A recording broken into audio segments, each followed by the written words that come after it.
For more on the retail picture, we are joined right now by Howard Davidowitz. He is the chairman of Davidowitz and Associates. Always glad to see you. Thanks so much for coming in.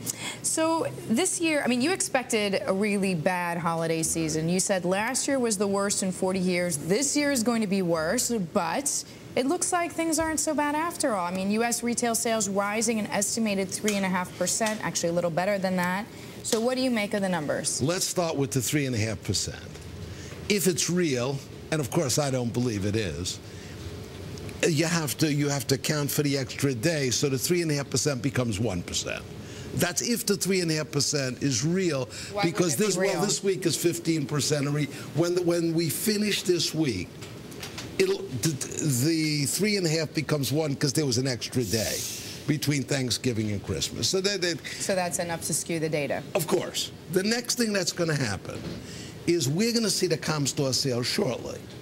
And when 60 to 70% of those are down, just as they were in November when people said sales were good, you'll recall, Deirdre, and then the comp store sales came down and they were 70% negative, then we'll look at those, and of course those will be 70% negative, and then we'll decide the holiday is down 1%, and that's our forecast. So I think retail will be weak. Okay. Electronics, though, I have to say, at least from the data, and I hear what you're saying, you're questioning the data anyway, saying that stores aren't reporting the right kind of numbers here. But it looks like electronics, especially online here, were particularly strong. What do you make of that? Well, I believe that. I mean, I think electronics are strong. I think online sales are very strong. I think Amazon is an absolute monster.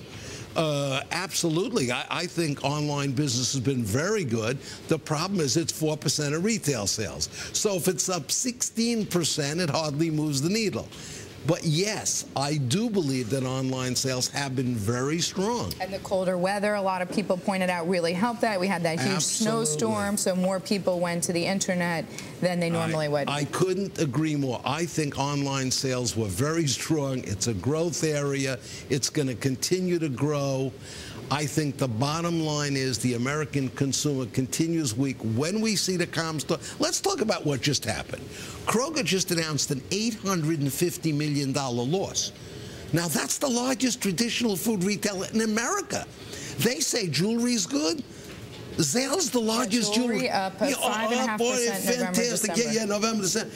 Well, Zale is the largest jewelry chain in the United States. And they just announced they are restructuring. Right. Let's go. Home Depot's down. Macy's will be down. Bon-Ton will be down. Dillard's will be down. Saks will be down. Neiman's will be down. Home Depot's one of the largest. Went down. About managing inventory. A lot of people say, especially since you mentioned Saks, I want to bring the point up about managing inventory, that a lot of these luxury players, they really controlled how many goods they had in the store. They made it clear to consumers, don't wait for 70% off. If you want it now, you have to buy it now. And people say consumers, at least in that luxury sector, were retrained and they bought the products. Here's what I believe.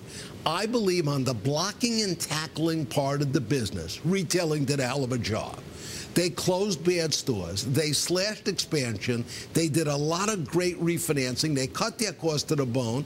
They slashed inventory. So on the blocking and tackling part of the business, they lowered price points. I think they did a wonderful job. That affects margin. That affects pre- and post-tax profit. It doesn't affect sales. So I think when it comes to market share, I think they're going to lose market share to the discounters. Off-the-mall is going to win. Discounting is going to continue to win. Luxury is going to continue to be in the tank. Department stores are going to continue to be in the tank.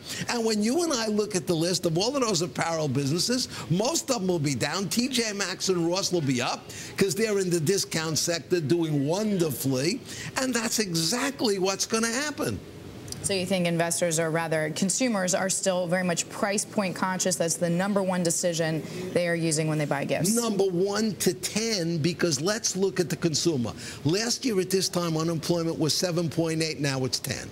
Now the consumer has $1 trillion less in credit than they had last year. Now their biggest asset, their home, is worth trillions less. The consumer is in the tank. The consumer's trading down. All right. right, Howard. Always glad to see you. Thanks so much for coming in. Howard Davidowitz joining us there on the retail season so far.